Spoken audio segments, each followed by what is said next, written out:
जय गुरु जी, शुक्राना गुरु जी। आज हम योगी कथामृत बुक का चैप्टर 17 का पार्ट 1 पढ़ने जा रहे हैं। शशि और 3 नीलम। तुम्हारी और मेरे बेटे की स्वामी श्री युक्तेश्वर जी के बारे में इतनी ऊंची धारणा होने के कारण ही मैं किसी दिन उनसे मिलने आ जाऊंगा। डॉक्टर नारायण चंद्र राय के स्वर से यह स्पष्ट था कि वे केवल मूर्खों की सनक के प्रति सौजन्य दिखा रहे थे। मंत्रांतरण करने वालों की परंपरा के अनुसार मैंने अपने रोष को अंदर ही अंदर दबा लिया। ये डॉक्टर महोदय, जो पशु चिकित्सक थे, विचारों से पक्के नास्तिक थे। उनके युवा पुत्र संतोष ने मुझसे उनमें रुचि लेने के लिए अनुनय विनय किया था। अभी तक तो मेरी अमूल्य सहायता कुछ अदृश्य स्तर पर ही प्रतीत हो रही थी। दूसरे दिन डॉक्टर राय मेरे साथ श्री रामपुर आश्रम में आए। श्री युक्तेश्वर जी के साथ अल्पकालिक साक्षात्कार के बाद, जिसका अधिकांश समय दोनों ओर से दृढ़ मौन में ही कट गया था, वे हठात वहां से निकल कर चल पड़े। किसी मेरे हुए किसी मरे हुए मनुष्य को आश्रम में लाने का क्या प्रयोजन है। कोलकाता के उस नास्तिक के चले जाने के बाद जैसे ही दरवाजा बंद हुआ, श्री युक्तेश्वर जी मेरी ओर प्रश्न सूचक दृष्टि से देखते हुए पूछने लगे, गुरुदेव, डॉक्टर तो जीते जागते मनुष्य हैं, किंतु शीघ्र ही वे मरने वाले हैं। मैं स्तब्ध रह गया। गुरुदेव, इसके इससे उनके बेटे को भयंकर आघात लगेगा। संतोष को भी अभी भी आशा है कि समय उसके पिता के भौतिकवादी दृष्टिकोण को बदल देगा। मैं आपसे प्रार्थना करता हूँ गुरुदेव, उनकी सहायता कीजिए। ठीक है, तुम्हारी खातिर। गुरुजी का चेहरा भाव शून्य था। यह अहंकारी घोड़ा डॉक्टर भीतर ही भीतर मधुमेह की बीमारी से जर्जर हो चुका है, परंतु उसे इसकी जानकारी नहीं है। 15 दिन में वह बिस्तर पकड़ लेगा। चिकित्सक जवाब दे देंगे। उसका इस लोक से विदा होने का नैसर्गिक समय आज से 6 सप्ताह के पूरे होते ही तय है। किंतु तुम्हारी मध्यस्थता के कारण उस दिन वह अच्छा हो जाएगा, परंतु एक शर्त है, उसे गृह शांति के लिए कड़ा पहनना पड़ेगा। वह निसंशय ऑपरेशन के पहले कोई घोड़ा जैसी उछल कूद करता है, वैसा ही उग्रता के साथ प्रतिकार करेगा। इतना कहकर गुरुदेव हंस पड़े। कुछ देर मौन छाया रहा, जिसमें मैं यही सोचता रहा कि संतोष और मैं खुशामद का कौन सा तरीका अपनाकर डॉक्टर को सहमत करा पाएंगे। श्री युक्तेश्वर जी ने कुछ और बातें कही। जैसे ही वह अच्छा हो जाएगा, उससे कहो कि वह मांसाहार ना करे। किंतु वह इस परामर्श को नहीं मानेगा, और 6 महीनों में जब उसे अपना स्वास्थ्य पूर्णतः अच्छा लग रहा होगा, अचानक चल बसेगा। मेरे गुरु ने आगे कहा, जीवन के ये 6 अतिरिक्त महीने उसे केवल तुम्हारी प्रार्थना के कारण दिए जा रहे हैं। दूसरे दिन मैंने संतोष को बताया कि वह जौहरी को कड़ा बनाने के लिए कह दे। 1 सप्ताह में कड़ा बनकर आ गया, परंतु डॉक्टर ने उसे पहनने से इनकार कर दिया। मेरा स्वास्थ्य एकदम ठीक है।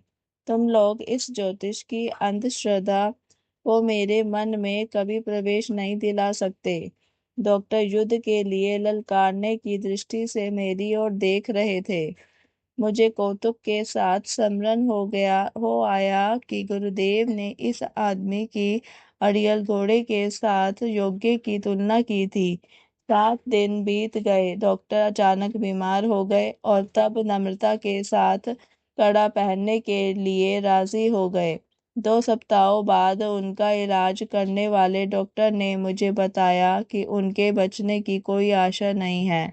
उन्होंने मधुमेह से उनके शरीर में भीतर ही भीतर हुई विध्वंसकारी क्षति का हृदय विदारक विस्तार रहित विस्तार सहित वर्णन भी मुझे सुना दिया।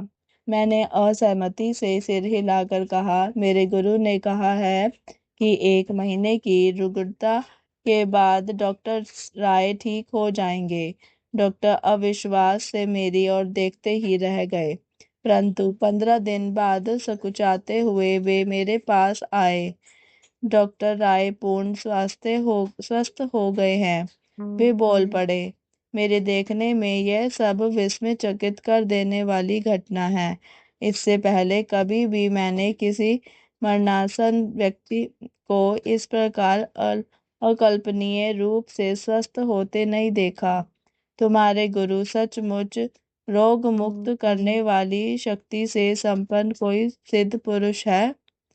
डॉक्टर राय से एक भेंट के बाद, जिसमें मैंने मांसाहार वर्जित करने की श्री युक्तेश्वर जी की सलाह दोहरा दी, मैंने 6 महीने तक फिर उनसे नहीं मिला। मैं 6 महीने तक फिर उनसे नहीं मिला। एक दिन शाम को मैं अपने घर के बरामदे में बाहर बैठा हुआ था तो वे मुझसे बातें करने के लिए थोड़ी देर रुक गए। अपने गुरु से बोल दो कि बार बार मांसाहार करने से ही मैंने अपनी पुरानी शक्ति फिर से पूर्णतः प्राप्त कर ली है। भोजन के बारे में उनकी अवैज्ञानिक कल्पनाओं का मुझ पर कोई असर नहीं पड़ा। यह सच था कि डॉक्टर राय पूर्ण स्वास्थ्य की साक्षात मूर्ति दिखाई पड़ रहे थे, किंतु संतोष दूसरे ही दिन पड़ोस के अपने घर से दौड़ता हुआ मेरे पास आया। आज सुबह पिताजी की मृत्यु हो गई। गुरु जी के साथ मेरे अनेक अनुभवों में से यह अनुभव सबसे विलक्षण था। उन्होंने उस विद्रोही पशु चिकित्सक को उसके अविश्वास के बावजूद रोग मुक्त कर दिया और पृथ्वी पर उसके जीवन की नैसर्गिक अवधि 6 महीनों से बढ़ा दी, केवल इस कारण कि मैंने इसकी तीव्र प्रार्थना की थी।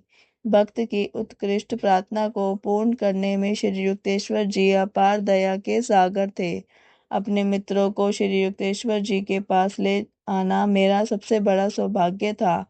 उनमें से अनेक कम से कम आश्रम में पढ़े लिखे लोगों में प्रचलित नास्तिकता का अपना जामा उतार फेंकते थे।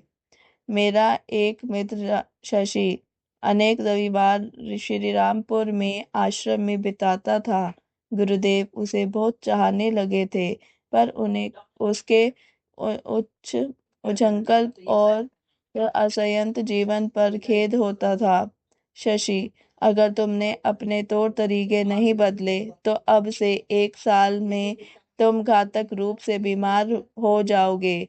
श्री युक्तेश्वर जी मेरे मित्र की ओर प्रेम भरे रोष के साथ देख रहे थे।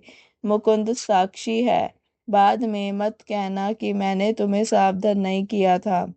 शशि ने हंसकर कहा, गुरुदेव, मेरी इस शोचनीय दशा में मेरे भाग्य को नियंत्रित करने वाली शक्तियों को मेरे प्रति दीन वत्सल बनाने का भार मैं आप पर छोड़ता हूँ। मैं सुधरना चाहता तो हूँ, पर मेरा मन अति दुर्बल है। पृथ्वी पर मेरे रक्षणकर्ता केवल आप ही हैं। मैं किसी और बात में विश्वास नहीं करता। तो कम से कम 2 कैरेट का एक नीलम तुम धारण करो, उससे तुम्हारी सहायता होगी। मैं उसे खरीदने में असमर्थ हूँ।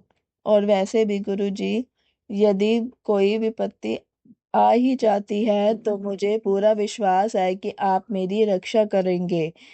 तुम 1 वर्ष के अंदर 3 नीलम ले आओगे, पर तब उनसे कोई लाभ नहीं होगा, श्री युक्तेश्वर जी ने कहा।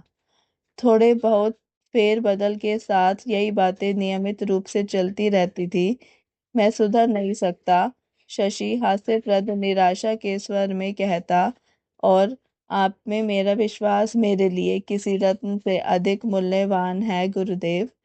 1 वर्ष बीत गया। एक दिन मैं कोलकाता में गुरुदेव के एक शिष्य नरेन बाबू के घर में गुरुदेव से मिलने गया, जहाँ वे ठहरे हुए थे। सुबह 10 बजे जब श्री युक्तेश्वर जी और मैं दूसरी मंजिल के बैठक खाने में बैठे हुए थे, तब मैंने सामने के द्वार के खुलने की आवाज सुनी। गुरुदेव का शरीर एकदम सख्त और सीधा हो गया। उन्होंने गंभीरता पूर्वक कहा, ये वह शशि है, 1 वर्ष पूरा हो गया, उसके दोनों फेफड़े बेकार हो चुके हैं। उसने मेरी बात नहीं मानी। उससे कह दो कि मैं उससे मिलना नहीं चाहता। श्री युक्तेश्वर जी की कठोरता देखकर मैं स्तंभित रह गया और तेजी से सीढ़ियों से नीचे उतरने लगा। शशि सीढ़ियां चढ़ रहा था। ओ मुकुंद, मुझे आशा है कि गुरुदेव यहाँ है। मेरे मन में अचानक यह विचार उठा था कि वे यहाँ हो सकते हैं। हाँ, परंतु वे किसी से मिलना नहीं चाहते। शशि अचानक से रो पड़ा और मुझे एक तरफ ठेल कर तेजी से सीढ़ियां चढ़ गया। अपने आप को उसने श्री युक्तेश्वर जी के चरणों में झोंक दिया और 3 सुंदर नीलम निकाल कर वहां रख दिए। हे सर्वज्ञ गुरुदेव, डॉक्टर लोग कहते हैं कि मुझे फेफड़ों का क्षय रोग हो गया है। वे कहते हैं कि मैं 3 महीनों से अधिक जीवित नहीं रह सकता। आपकी सहायता के लिए मैं आपसे विनम्र प्रार्थना करता हूँ कि मैं जानता हूँ कि आप मुझे रोग मुक्त कर सकते हैं। अपने जीवन की चिंता करने में अब थोड़ी देर नहीं हो गई है। अपने रत्न लेकर यहाँ से चले जाओ। उनकी उपयोगिता का समय बीत चुका है। और तब गुरुदेव कठोर मौन धारण करके पत्थर की मूर्ति के समान निर्विकार चेहरे से बैठे रहे। बीच बीच में केवल दया की भीख मांगते हुए शशि की सिसकियां सुनाई दे रही थी। मेरे अंतर्मन में एक ऐसी दृढ़ धारणा जागी कि श्री जगदीश्वर जी रोग मुक्त करने की देवी शक्ति में शशि के विश्वास की गहराई की केवल परीक्षा ले रहे हैं। इसलिए 1 घंटे के तनावपूर्ण समय के बीतने के बाद जब श्री युक्तेश्वर जी ने मेरे साष्टांग प्रणत मित्र पर सहानुभूतिपूर्ण दृष्टि डाली तो मुझे कोई आश्चर्य नहीं हुआ। जय गुरु जी, शुक्राना गुरु जी। इसी के साथ इस चैप्टर का पार्ट 1 समाप्त होता है। कल हम इसी का पार्ट 2 पढ़ेंगे। मेरी वॉइस भी अगर किसी को अच्छा लगे तो चैनल को सब्सक्राइब ज़रूर करें। साथ ही वीडियो को लाइक, शेयर और कमेंट भी ज़रूर करें। जय गुरु जी, शुक्राना गुरु जी। ओम नमः शिवाय। शिव जी सदा सहाय। ओम नमः शिवाय। गुरु जी सदा सहाय।